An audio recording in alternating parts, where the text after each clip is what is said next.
Hello, everyone. I'm Bo from Brutal Commentary, and today I'm going to be breaking down our next matchup for UFC Vancouver. In this one, we have Cody Gibson taking on Ch- Aoriqileng.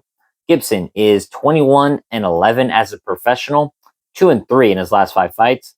Meanwhile, Aoriqileng is 25-12 as a professional, 2-1 as of his last five fights.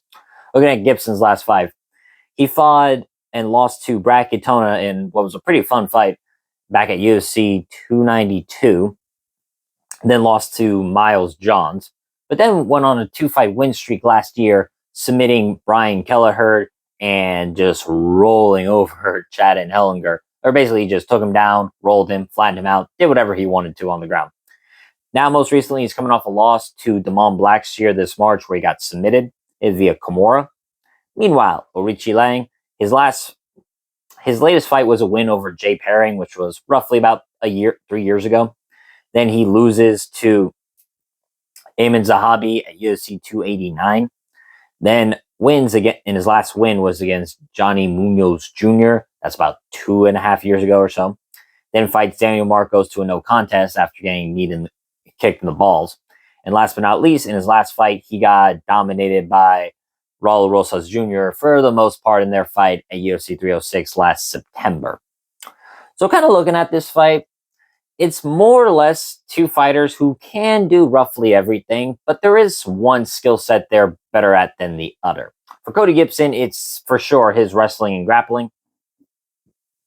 I mean, when Gibson is really on point, he's able to grapple with some of the better fighters in the bantamweight division.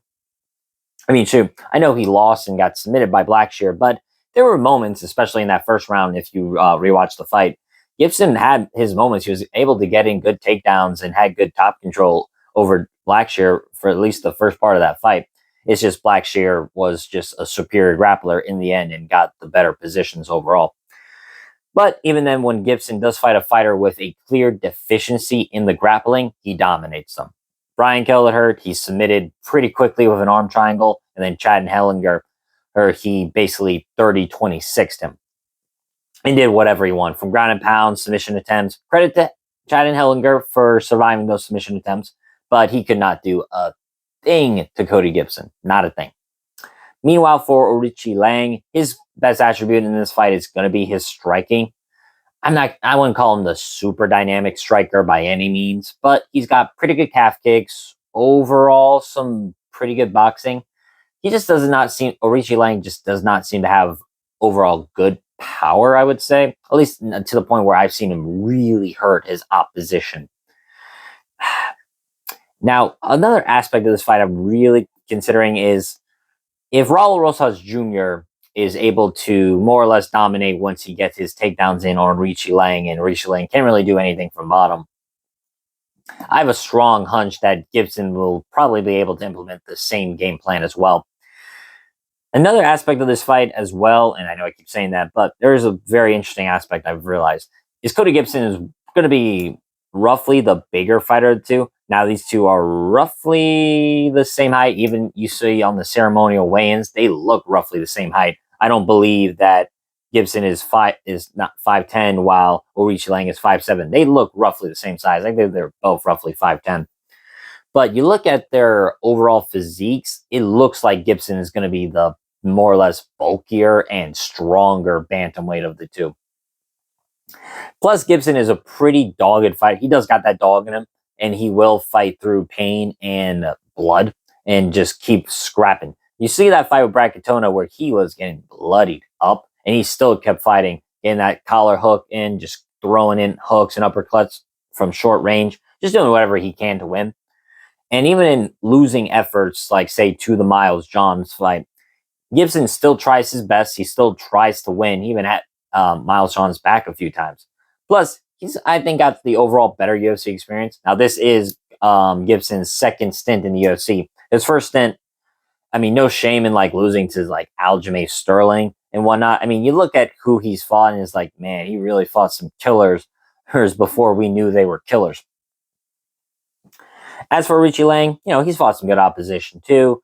I just feel like Gibson's overall fought some of the better fighters in bantamweight. And, that's not even counting a former champion in Sterling. But yeah, Munoz Jr., not in the UFC anymore. Jay Perry, not in the UFC anymore. While granted, you can say, yeah, well, Brad Katona's not in the UFC either. That's true. And Brian Kelly heard that was his retirement fight. Fair enough.